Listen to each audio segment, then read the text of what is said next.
politics now. For the first time since topping the national polls, GOP presidential candidate Rick Santorum was right here in Georgia. Speaking at a Forsyth County church, Santorum avoided two issues that have caused a stir of controversy recently: his criticism of President Obama's religious views and his opposition to birth control.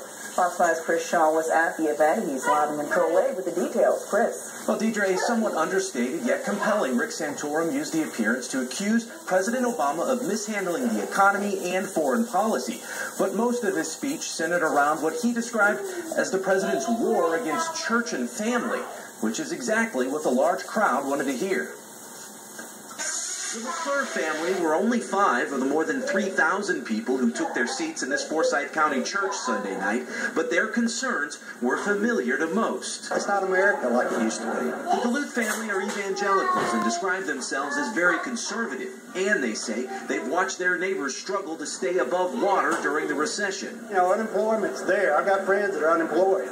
You know, it's higher than 8.3%, I think they're saying now.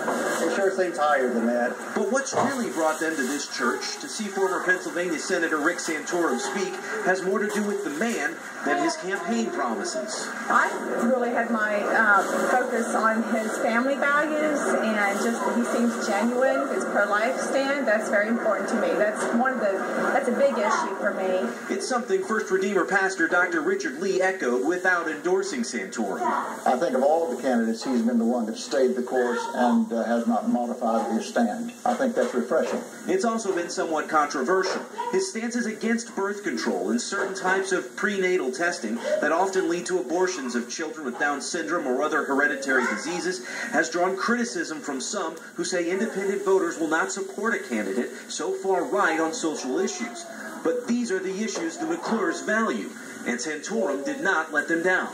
Defend the church, defend the family, defend the nonprofit community, defend them against a government that wants to weaken them. Santorum led the entire rally tonight without mentioning any of his GOP competitors by name. He's leaving Georgia tonight for Ohio, another Super Tuesday state.